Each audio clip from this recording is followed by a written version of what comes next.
Dino Thunder came back to one season.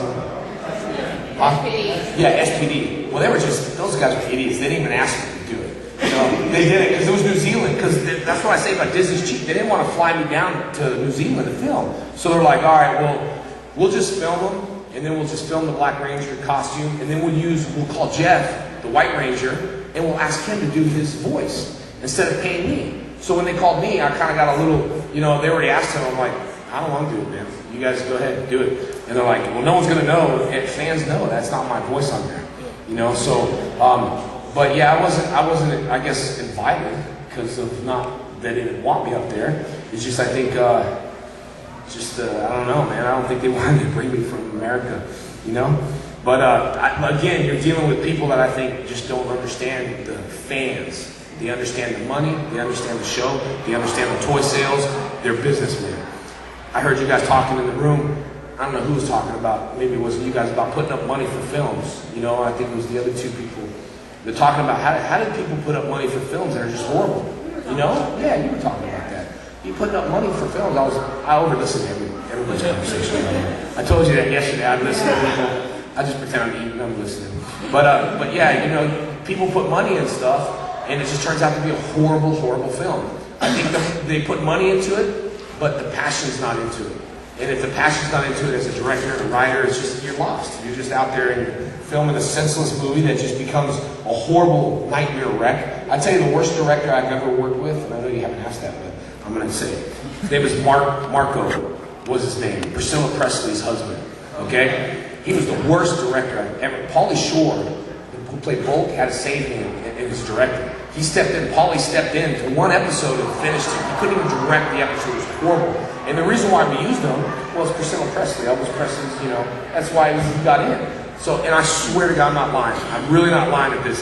I'm not lying. He had blue suede shoes on. I'm really not lying. Honest to God. And I was the one who pointed out. Everyone's like, shh. I'm like, no, he's got blue suede shoes on. Like, you really think we'll lay off of my blue suede shoes? I went just crazy. But he really did. I couldn't believe it. I remember filming, and I remember looking down and listening to him because he was just talking nonsense. So I'm looking down on the ground. I just see his shoes, and I start laughing. I just couldn't help. I wasn't in his face, but I was like, I could not believe he wore blue suede shoes. Anyway, but yeah, that answers your question. I know it's a long thing, but every film crew, I think, is good if you've been in business for a while. The beginning film crews, I wouldn't say they're not good, they're just unsure of what to do. They're unsure of, like, when you're assigned to an actor, that's your job, just to be assigned to the actor. Not to kiss their butt, but to let them know, hey, you gotta be on set right now, we got this, we got that. So when you're on like an amateur film set, like Fall Guy, that was amateur. I mean, it was just, you know, it was a bad crew. It was a very shallow crew. We had like 6 people. It was like Army style. But when you work with a lot of people that's been around, you have a professional camera guy, you got your hair and makeup, you know, and then you got your makeup and hair, where makeup's not, you know, hair's not allowed to touch makeup, makeup's not allowed to touch hair. And then as you get bigger, then you have like 3 things, you know, sweat, makeup, hair, you know. And I just think it's a way to spend more money for, I don't know what it is, but like just get one person, hair and makeup, you know. But I think you're dealing with a lot of different actors and stuff. But every film crew I worked with on Power Rangers, I loved. I really liked them. I thought Second Unit was fast and quick. And I just love people that shoot quick. And because, you know, I worked with Brian Spicer on that, the first Power Ranger movie, and he was slow. He was just unsure of what to do on everything. He took our visors out of our helmets, and it was stupid. It was just dumb, you know? I mean, like, we all had our you might have seen some pictures online, but we got our visors out of our helmets, and we're all looking at each other, and I'm like, hey, do you recognize me? It's just like, you know, yeah, man, I see your eyes. Hey, yeah, I know. So we filmed that, and we shut down the whole downtown when we filmed. Then they didn't like it. So there's, I think, the difference between Turbo and the first Power Ranger movie is a huge difference. Turbo's $9 million that we filmed, and the first Power Ranger movie was $80 million. So when you're talking $80 million film to $9 million film, you got $80 million film, you got stand-ins, you got chairs, you got this. $9 million film, you can live without that stuff. Anyway, I like working with all of them. We're very professional. They're very professional. They know they're in their job. Like the DP's job is the DP's job. Lighting, to do this, the assistant to DP. Everyone's got their own job. I think it becomes hard when everyone's trying to do everyone else's job and stepping on toes, and everything becomes a nightmare, and you can't get your shots, and it's just horrible. So As actors, you know, we really don't worry about that kind of stuff, but you do worry when you're not getting your shots and you're there day after day and you got overtime and you start worrying about that stuff. Hey man, can you get this shot? So, but at 5 o'clock in California, we had the golden hour where, you know, when the sun sets, that's the good time to get close-ups. You know, a lot of times, a lot of close-ups that I've had on Power Rangers was that golden hour, sunsetting thing. I'll fight for that time. Hey man, can I get that time? Okay, cool, thanks. So, stuff is the White Ranger. The white light, you know where I'm like, that like really pissed people off, man. Because I remember like Austin and everybody, I was like coming from the scene and like, God, man, it was like light. And they had to look up and be like, oh, who is that?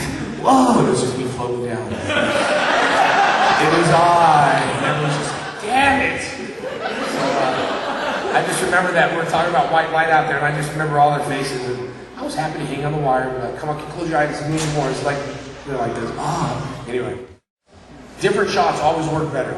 You shoot a fight scene, that, you know the Power Ranger movie, that Bo Staff kata? I did. I worked with a guy by the name of Jeff Amata. I don't know where Jeff's working now, but I'm sure he's working out there. But sorry if he gets mad at me. It was a horrible, horrible night. I did 32 takes at night shot. 32 different takes for that Bo Staff fight scene, that kata fight, 32 different takes. Again, and I said, Jeff, can we shoot like in pieces, man? I mean, come over here, cut. We're refreshed. Over here, bam, cut. You know, you're not sweaty, you're refreshed, you got more, you know, energy into the scene. When you're doing thank God I trained, but after 32 takes, I was like, I'm done. I mean, if you don't got it then, I don't know what to do. And he was shooting it 3 to 4 different cameras, so they were all, you know, based, just sitting on stills, you know, just regular, and they were shooting, so he would have close-ups here, 2-shot here, wide shot here, so when he would do the fight scene, he would just cut like this, in and out, but it wasn't good enough, because it's not Hong Kong style. Hong Kong style is laying on the ground, you know, make my monster grow, you know, that's Hong Kong style, you know, I mean, make my monster grow, camera here, just a person coming in and saying, ooh, that's not dramatic. Dramatic is looking up, whoa, you know, the camera, whoa. So anyway, and I learned a lot of camera tricks. But to answer your question, it's like different cuts. But I remember we were doing one scene, and you know the robots are supposed to stomp on you, you know, and the trick was easy. I mean, we set the camera up, low to the ground, and we go way out there. Walk till we're this big on the camera. You know, we're that big. And you can do this at home with your own camera or whatever, but we'd have like a big, just one boot, like one Zord boot on. So some guy doing, stand there. Zord boots up, camera's on the floor so you don't see the boot. They're like, run to your left! Boom! And the foot comes in, so you're like, ah! You know, you're running and the foot just looks like it's trying to squish you. You know, this whole theory, like you get squished like that. That's what it is. So working on that type of thing, getting, you know, stepped on, it's cheap to shoot, man. It was like a cheap shoot. Some guy just like standing there and just... Right? Again? I'm sorry, folks, but this is Power Rangers, okay? And cut. And you see, oh, whoa, as a little kid, look, it almost got stepped on, but it was that guy eating that sandwich. And you're out in the field and you're like, what the hell are we doing out here, man? Until you understand how that works. I didn't understand it when I first started. You know, I learned so much on the show with camera angles. I could shoot stuff like this all day long. Cheat stuff. And I cheat a lot. On camera angles, you can cheat. You'll never see it. I could be speaking right here. Let's move outside. Go over there. I'll shoot your reverse on that hallway way on the corner. There's no one over there. And when we edit it, you'll never see it.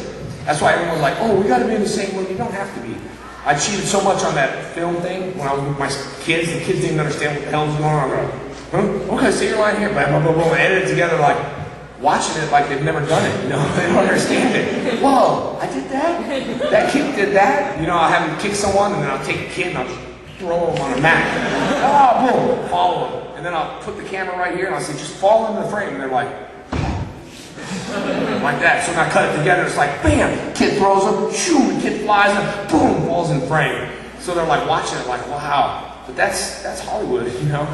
And if you don't have good people, I guess then you just don't have good action. You've seen those movies that suck. You've seen those fight scenes that suck, right? And you look at it and you're like, how horrible. If the directing was better and the acting was a little better, then you have a good fight scene.